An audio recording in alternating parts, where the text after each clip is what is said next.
As you guys may know, the special counsel statute has some major constitutional questions. When we get the bad guys, we want to make sure we get them permanently and they don't have some legal technicality they can get out of, which is why we set it up as an associate attorney general. I'll take some questions, but I want to make just one final observation here.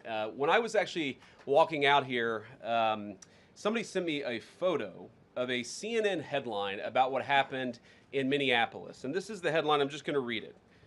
Outrage after ICE officer kills U.S. citizen in Minneapolis. Well, that's one way to put it, and that is the way that many people in the corporate media have put this attack over the last 24 hours. And I say attack very, very intentionally, because this was an attack on federal law enforcement. This was an attack on law and order. This was an attack on the American people. The way that the media, by and large, has reported this story has been an absolute disgrace, and it puts our law enforcement officers at risk every single day. What that headline leaves out is the fact that that very ICE officer nearly had his life ended, dragged by a car 6 months ago, 33 stitches in his leg. So you think maybe he's a little bit sensitive about somebody ramming him with an automobile? What that headline leaves out is that that woman was there to interfere with a legitimate law enforcement operation in the United States of America. What that headline leaves out is that that woman is part of a broader left-wing network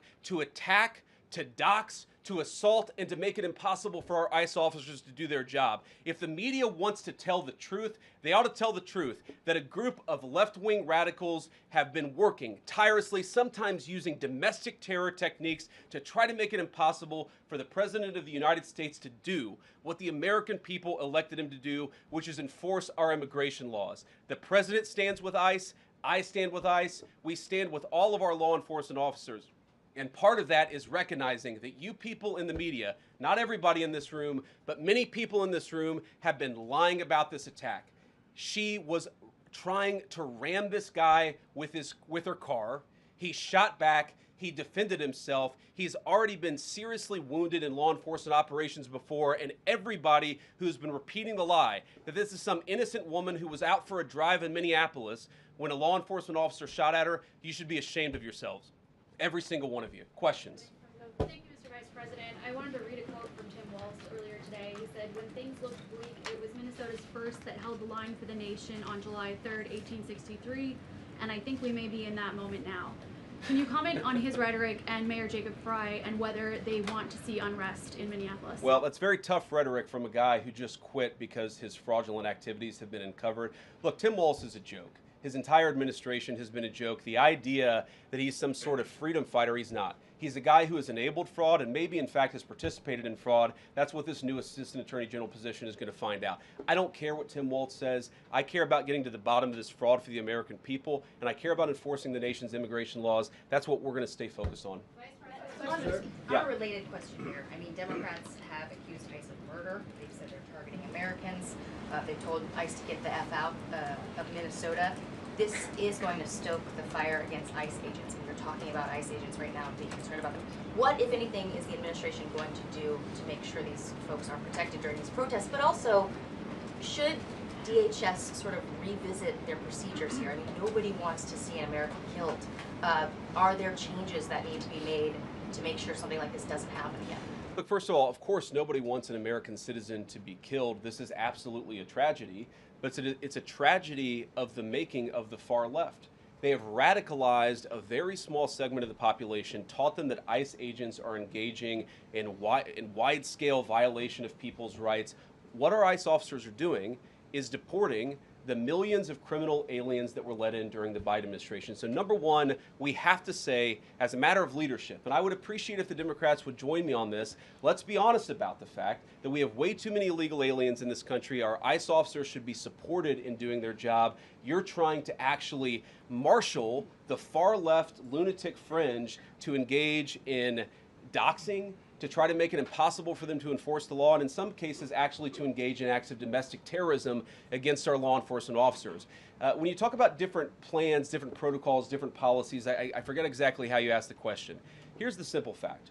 What we're going to do is make it easier for the American people's administration to enforce the American people's law. And that means that Democrats have to stop rallying the mob against legitimate law enforcement operations. And that means that we are going to get tougher, and that's what this AAG position is about. We're going to get tougher at the people who are defrauding the United States by inciting violence against our law enforcement officers. That's one of the things that we're going to do. We've already started that work at the Department of Justice, but we're going to keep on doing it, and this new AAG position is going to kick that into high gear. Vice President Vance, you just suggested that this woman who was killed, Renee Good, is part of a broader left-wing network. Who do you think is behind this broader left-wing network? Well, it's one of the things we're going to have to figure out, but here's the way that I put it. When somebody throws a brick at an ICE agent, or somebody tries to run over an ICE agent, who paid for the brick? And who told protesters to show up and engage in violent activity against our law enforcement officers? You see, just with this most recent terrible incident in Minneapolis, you see friends of this woman's or other people who are eyewitnesses saying basically that she was there to engage in obstruction of a legitimate law enforcement operation. How did she get there? How did she learn about this? There's an entire network, and frankly, some of the media are participating in it, that is trying to incite violence against our law enforcement officers. It's ridiculous, it's preposterous, and part of our investigatory work is getting to the bottom of it. Who's funding it? Who's supporting it? Who's cheerleading it? And of course, if there's illegal activity related to that, we're going to get to the bottom of that and prosecute it where we can. Vice President, thank you for taking questions today. Is there a risk with you describing her as a deranged leftist, talking about very specific facts of these events, when an investigation is just beginning? Are you preempting a thorough investigation by drawing such conclusions? And have you received any information beyond the videos we've seen publicly about this individual, her specific acts, that has informed your point of view? Well, first of all, the Department of Justice is going to investigate this. The Department of Homeland Security has already investigated.